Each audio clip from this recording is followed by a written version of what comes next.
Pure Thoughts is a presentation of Pure Hoops Media. Pure Thoughts comes direct from legends of the game as they share secrets of their success. Welcome to a very special edition of Pure Thoughts. I'm Bruce Bernstein. This show is usually devoted to legendary athletes where we hear in their own words what made them tick. Today, our guests are not famous athletes themselves, but they do have connections to the greatest athletes of all time. Joel Platt is the founder and curator of the Sports Immortals collection, which is the largest and most diverse assortment of sports mementos in the world. Jim Platt is the president of Sports Immortals, and together they've started a partnership with an investing platform and community called Collectible, which offers members of the public an opportunity to invest in different mementos. Welcome, guys. Good to be with you, Bruce. Thanks, Bruce. Sure. You know, guys, I vividly remember the first time I met you. It was 1996. And my two young sons, my wife and I, were visiting her parents in Delray Beach, Florida. And I'm driving down the Federal Highway, and I saw this commercial building with a sign that said Sports Immortals. And since I was a lifelong sports fan, I was working at ESPN, I said, I got to check this out. So I walked in, and Joel was there. He greeted me. I introduced myself. He gave me a brief tour, and I was blown away by what I saw. And I didn't even see the really good stuff. But we became friends right away. And on my next visit, I met you, Jim. So a quarter century later, here we are. And I still find your stories amazing. So it's really a treat to be able to welcome you today to Pure Thoughts. Joel, let me start with you. Tell us how your journey to collect and curate over 1 million mementos began. Well, it all began in 1943. I was injured in a gasoline explosion, bedridden for over a year. During the convalescent period, my parents started buying me baseball cards. My favorite card was Babe Ruth. One night I had a dream that the Babe visited me in a dream and said, "Kid, don't give up. You could get better someday, be a Major League Baseball player or build a museum for sports heroes." I set my life out on that journey, became an outstanding shortstop while playing in college just when I was going to sign with the Boston Red Sox. Injured my arm, so my major league dream went out the window. Never lost sight of the other dream, and to that end, I've traveled over 1 million miles over a 70-year period to meet all the greats and their widows, to curate over 1 million items, the largest and most valuable collection in the world. Joel, you've always referred to the collection as the crown jewels of sports. I won't ask you what the total value of the collection is, but what is your most prized single collectible, and can you tell us anything about its value? Well, naturally, we have so many significant items. We everything from the Honus Wagner baseball card to various, probably over 500 items of Babe Ruth and 300 items of Jim Thorpe. But some of my favorites are one of the last bats Babe Ruth used as a Yankee, autographed by him and all his teammates. Jim Thorpe's Indian clothes and his football jersey from the Carlisle Indians, and his Olympic album with letters from President Taft congratulating him on his Olympic victories in Stockholm, Sweden in 1912. He won the decathlon and pentathlon. And Jim Thorpe would be my most favorite athlete. I named my son Jim after him, and thought he was going to be another Jim Thorpe. Well, he's the Jim Thorpe of Sports Immortals fame, I suppose. Jim, before I get to my first question, I just wanted to say, you mentioned the Babe Ruth bat. I remember on one of my many trips to see you, you handed me a pair of white linen gloves, and then you handed me that bat. So I actually was able to swing that bat, and I'll tell you what, I mean, that thing weighs a ton. So he must have been a truly strong man to be able to whip that thing around and hit the kind of home runs that he did over his career. Jim, over the years, you and Joel wanted to do more than just collect these priceless heirlooms. You wanted to share the stories of the athletes as well. So before we dive into the partnership with Collectible, what are some of the ways that you hope to do that moving forward? Yeah, when I came on board, my dad's one vision that he's had all his life was to share his collection with the world or the public through a physical bricks and mortar museum. And at the time, that was the only way to share his collection with the world. But now in the digital age, it's opened up so many different avenues to share through digital apps and games and virtual museums and just a plethora of different ways to do it. And one of the things that we could do in the physical world is through traveling exhibitions, which is something that I've been working on and very passionately about. And we're under discussions with a few groups right now to do these traveling exhibitions. But really, there's a lot of items that we could share. We're sharing on the collectible platform that you're going to hear about. We're sharing on our different social media platforms. And it's a really fun time to be with Sports Immortals, because for so many years we've been out of the public spotlight, and we felt it was really time to really launch the brand and really become part of the public awareness. And that's what we're really hoping to accomplish right now. And so the more people hear about us, the more people are going to realize how truly special an individual my father is, and that his life's work is something that's truly special and unique and needs to be shared with as many people as possible. No doubt. So guys, since Pure Thoughts focuses on basketball, let's tell some hoop stories. One of the items that Sports Immortals is putting on collectible is a game-worn high school jersey that is also signed by Hall of Famer Wilt Chamberlain. How did you acquire that piece, Joel? Well, on one of my many trips, and I've traveled over 1 million miles to curate over 1 million mementos, I stopped off in Philadelphia to catch up with Wilt. And I would come unannounced. I would take a player's picture, mount it on plywood, make a base for it, wood burn their name, and then lacquer, put their record, would burn their record in the base as well, lacquer it, and then put the picture as a 3-dimensional on top, wrap it up, and that was my calling card, and I had a little brochure. So I knocked on the door, Mrs. Chamberlain answered, and she, I introduced myself and told her all about me and myself and my background and how I got started, and that I was going to build the premier museum on sports in the world, a world museum and International Hall of Fame. She welcomed me in. She said, "It's just too bad you just missed Wilt." Apparently he had gone back to University of Kansas for some kind of honor they were bestowing upon him. But she brought in her daughter and her husband and introduced me. And again, she said she'd be honored to present me with something, and she did. She gave me the uniform he wore in the championship game, in his Overbrook High School championship game. So we're offering that on the platform, a percentage thereof. And I think it's one of the truly great gems. And I think Wilt was the greatest big man who ever played the game. So, but I would rank both he and Lew Alcindor, AKA Kareem Abdul-Jabbar, 1 and 1A in my book. So Jim, did you ever ask Joel if you could try it on when you were dunking on your Nerf hoop in the living room? Actually, I did have a Nerf hoop, but it wasn't in the living room. Growing up in Pittsburgh, we had a large basement in our house that was actually 10 museum rooms. And part of it was we had a pool table, and the pool table was surrounded by mannequins with uniforms on them.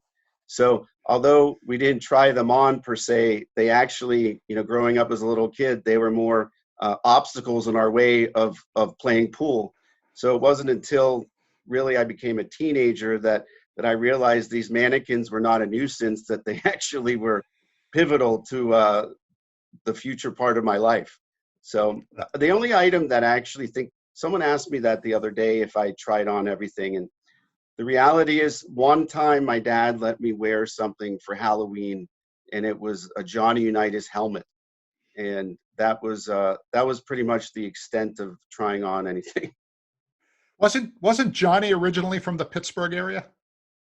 He was from Bloomfield, and when the Steelers cut him, at that time they had Jim Finks, Ted Marchibroda, and another quarterback by the name of Vic Eaton. And they drafted Unitas, and I had gone up to St. Bonaventure, the training camp, and he literally stood on the sidelines, hands on hips, and never gave him a chance. They cut him, and then he played for his hometown Bloomfield Rams and got $60, I think, a week or a month. And he wrote a letter to Baltimore for a tryout, and the rest is history. Became one of the greatest quarterbacks, if not the greatest of all time. So many quarterbacks were from Western PA, right? I mean, Joe Namath and Joe Montana, among others. So, Joel, before Kareem Abdul-Jabbar, who you mentioned a few minutes ago, became the leading scorer in NBA history, he was Lew Alcindor, UCLA, by any measure, the greatest college basketball player of all time. Three-time NCAA champion, probably would have been a four-time NCAA champion had freshmen been allowed to play varsity back in his time, because I remember reading stories about how when he was on the freshman team, they would beat the varsity team in scrimmages sometimes. So truly, I mean, the greatest ever in college basketball. So you're offering his UCLA warm-up jacket on Collectible. Can you tell us the story of that jacket, its historical significance, and how you were able to add that item to the Sports Immortals collection? Actually, a good friend of mine, Don Hewitt, who was the equipment manager at Southern Cal originally and then moved over as a coach and equipment manager with the Rams, just one of the nicest individuals, helped me get so many things for the Sports Immortals collection. And he telephoned me one day and he said that some of his colleagues at UCLA had the jacket that Lew Alcindor had worn in his '69 NCAA championship game when they UCLA defeated Purdue. And he was also wearing this on the cover of Sports Illustrated magazine. So very historically significant item, and really, really something that everybody should have a piece of, so to speak, and be proud thereof. But Dawn said, I'm going to send this to you, and I think it deserves to be in the Sports Immortals Museum collection. And that's how it came to be. All right, so now let's talk about Collectible a little bit, Jim. The Wilt jersey, the Kareem/Lew UCLA jacket, and 3 other items from the collection are now being offered on Collectible. Can you tell our listeners and our viewers how they can invest and how this whole thing works? Absolutely. Your users or listeners could go to the App Store or Google Play and download the app. It's Collectible, Collectable with an A, not an I, Collectible app. They could also go to collectible with an A.com and download it from their website or any of their social media platforms. But what had happened was, as we were perusing different ideas on how to spread our content around and share it and preserve the memories and achievements of the greatest athletes of all time, there was a lot of different ideas thrown out there. But in the last 18 months, 3 different entities called me and said, we have this new opportunity, which is called fractionalization. And it first started out with paintings.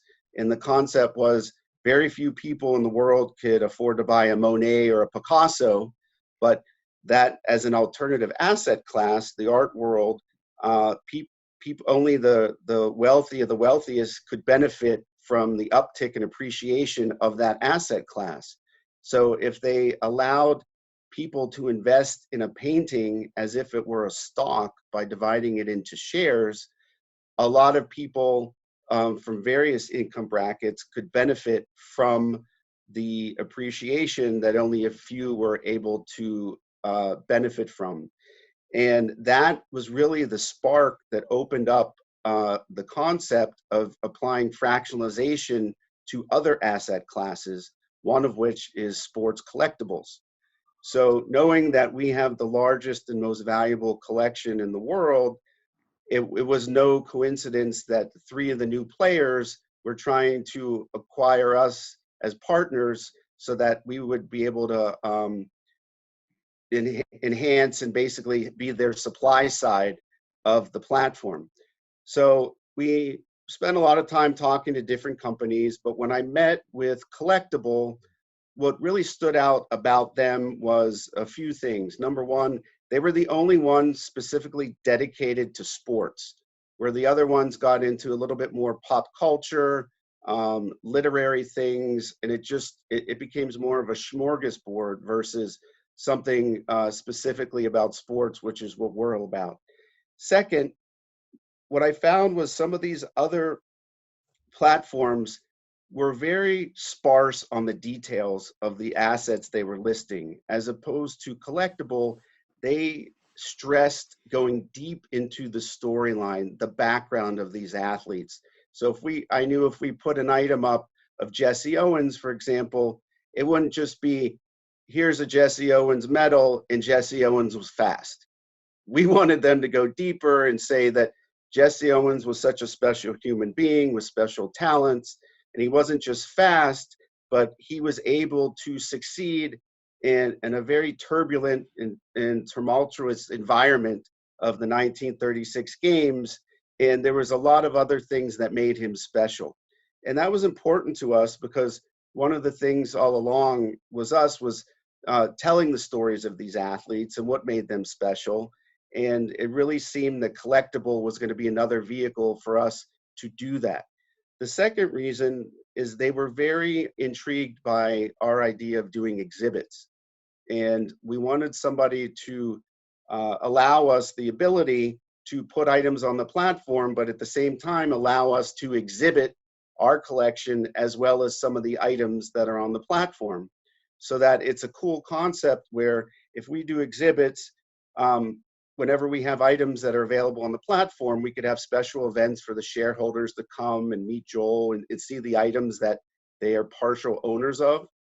And one thing that could happen in the near future is that people could see our exhibits, fall in love with an item, and actually be able to purchase a share of it right there and then on the spot. So it was the storytelling, it was the exhibits, and the final thing was we really liked the fact that they had a very strong marketing group, and a lot of their vision was aligned with ours. And we felt that together we were much stronger. And as we're starting to launch our Sports Immortals brand, we thought that this was a good catalyst to help us do it and get out of the gate. So Jim, let's say I wanted to invest $1,000, let's say on the Collectible app. How do I track my investments and how do I see what the appreciation is on my investment? Well, first there's what's called an IPO, an initial product offering. And there's a limited amount of shares at a certain price. So every Thursday so far has been the day that we launch a Sports Immortals offering at 1 p.m., which is going to be usually the way it's going to be. And at that moment, whoever has the app could purchase shares at that moment. From that time, 90 days, there's a holding period. And then after 90 days, there's going to be a secondary marketplace open up where there's people could trade shares, a bid and an ask, just like the stock markets do. And at that point, you'll be able to see if there's a demand for your item and there's appreciation, or if there is not. But a lot of times, there's other external factors that affect the appreciation or depreciation, as it may be. But more than likely, the items that we're putting on there, we hope are historically significant enough that there'll be a large demand for those. And also a lot of times athletes, for example, unfortunately, Gail Sayers recently passed, but it's known in terms of monetary position. When an athlete passes, usually their memorabilia does tend to appreciate and go up. So, Joel, three other items that you're putting up on Collectible are a Muhammad Ali championship belt, a Jackie Robinson signed bat with his statistics stenciled on it, and a Johnny Unitas jersey. Why did you choose those items along with the basketball pieces?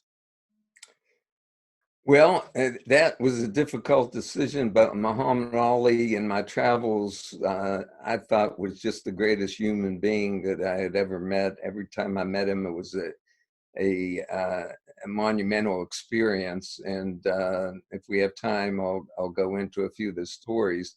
But we put up his championship belt, and again, that we only fractionalized 25% for the public, and it sold out within 25 hours on a Jackie Robinson bat.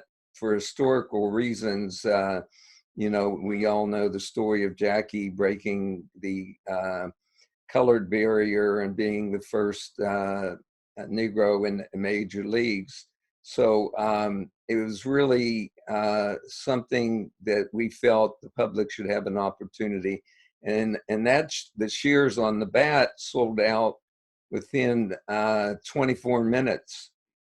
So, there's a strong demand. This is kind of a revolutionary concept where a person is using it as not both as an enjoyable collectible and being part of history and part of something special, but investing in something that is showing a history of appreciation. So for the most part, it's really turned into a great opportunity. So, Joel, Kareem and Ali were both household names and sports icons before they changed their names from Cassius Clay and Lew Alcindor. Is the value of their pre-name change memorabilia affected in any way by the fact that they changed their names in the prime of their careers? I would say no. I think people really base it on their achievements per se. You're always going to get some segment of the population that might, no matter what you're doing. I've learned, in my experience, my many years on Earth, that no matter what you do, you always have your dissenters and you have your people that approve, and then you have the 50% in the middle that really don't have any kind of opinion on the subject. So we were building a children's hospital down the street, for example, there'd be 25% of the people yelling, "We don't want it here." There'd be 25% thinking it was the greatest thing on earth, and in the middle, 50% could care less. They build it, yes. If they don't, that's okay too. So I think the answer is, you'll find a few dissenters, but for the most part, they believed in what they were doing, and it's everyone's prerogative to choose what religion they believe in, and Kareem especially is a very, very intelligent individual, and strongly believes in his convictions. I wanted to add specifically to the answer to your question in terms of value, is it isn't so much that when they changed their name, whether it was during the pinnacle of their careers or not, it what happens is, in the collecting world, historically, the older the items are, the more valuable they are. So for example, Lew Alcindor, when he graduated, anything from the UCLA days or his first couple years on the Milwaukee Bucks, are more valuable than anything that he wore after the name change, not because of the name change, but just because of the sequence of history, right? And similarly, the same thing with Muhammad Ali. The Cassius Clay items that are older, during the late 50s, early 60s, tend to carry more value than some of the later in his career items. Got and it. I might add also, Bruce, Yep. that the value is also because of the scarcity, because their earlier names and their achievements were very early, later in date, and are much more scarce and valuable. Understood. All right. So, Jim, do the athletes who put items on collectible, not necessarily the items that Sports Immortals is putting up, but let's say any active athletes who might be putting some of their, or at least living athletes. I know Emmitt Smith is involved in this somehow. How do the athletes who put their own items up on collectible, do they benefit in any particular way?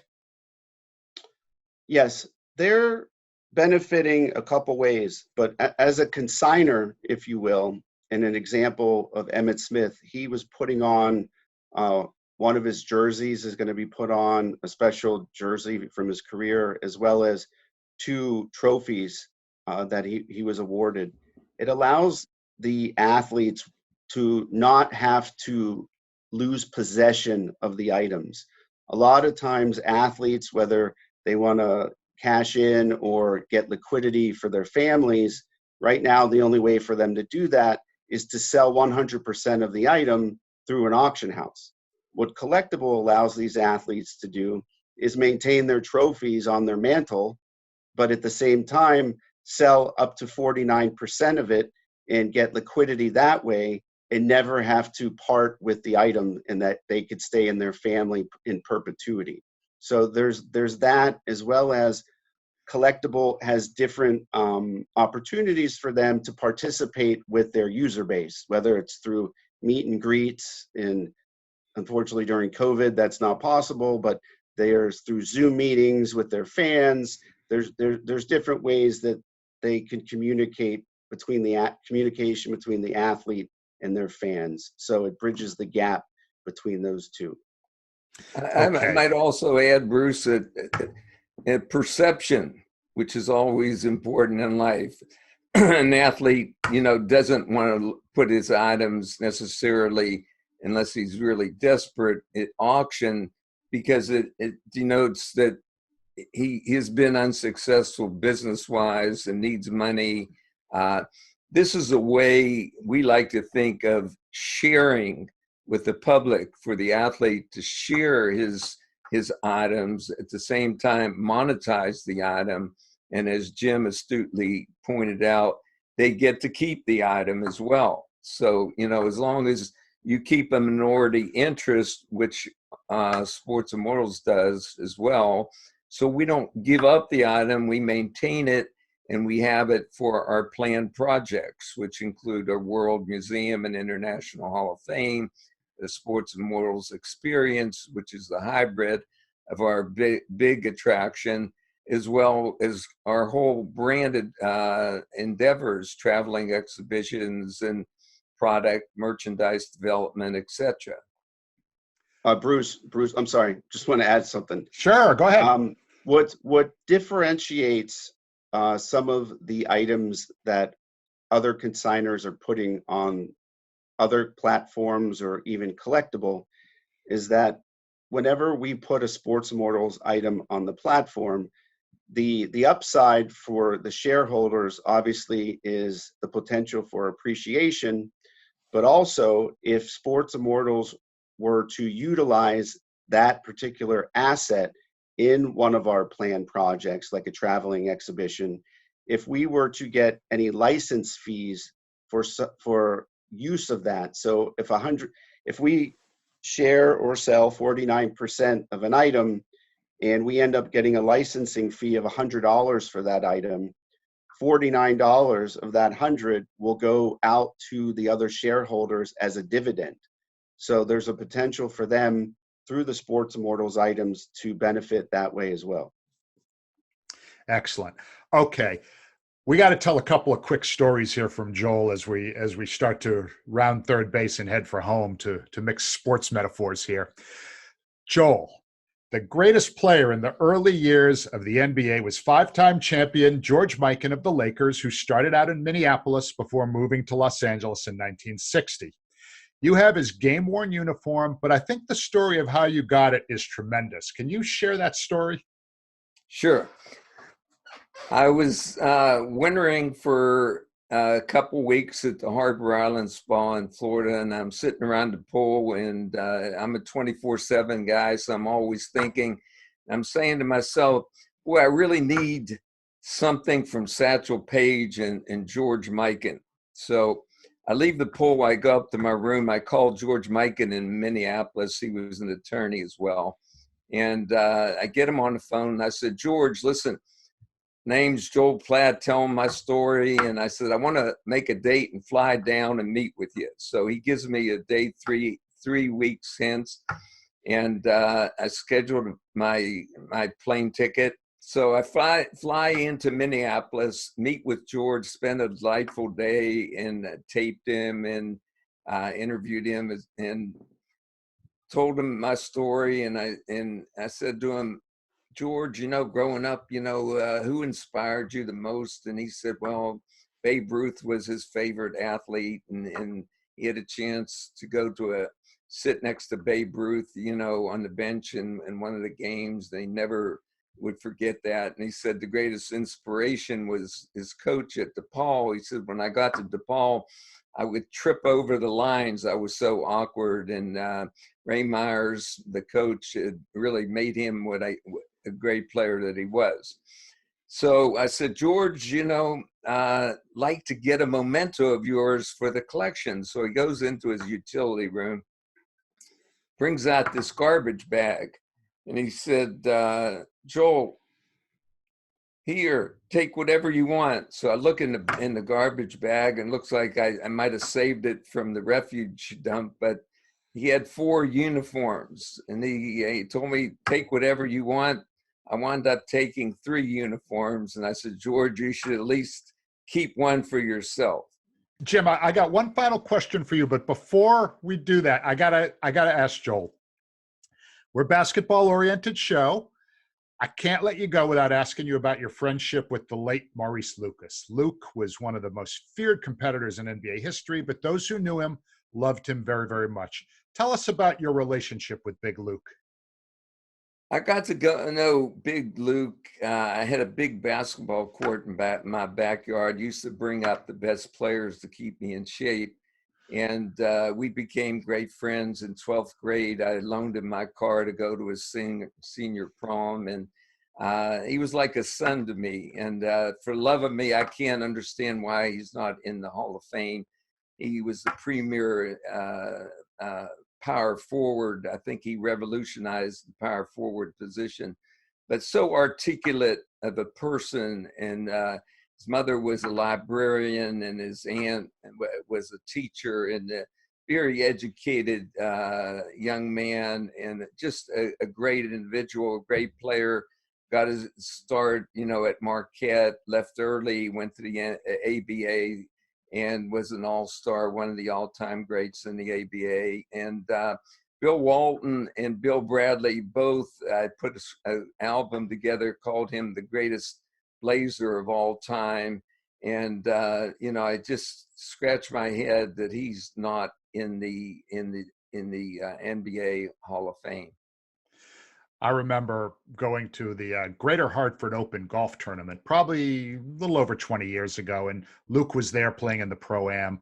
And I went up to him with my sons. He, was really gracious, gave him his autographs, and that was my one encounter with Luke. But, a lot of people don't know that Bill Walton named his son Luke, who is a coach, after Luke. That's why Luke Walton has the first name Luke. Bill named him after the great Maurice Lucas. All right, you guys have been very generous with your time, but Jim, I've got one more question for you. As we wrap things up, how can our listeners learn more about the future plans of Sports Immortals, the partnership with Collectible? Just tell them one more time if they want to do a little more research on their own. Sure. They could go to our website, which is sportsimmortals.com. They could go to Collectible's website, which is collectible, COLLECTABLE.com.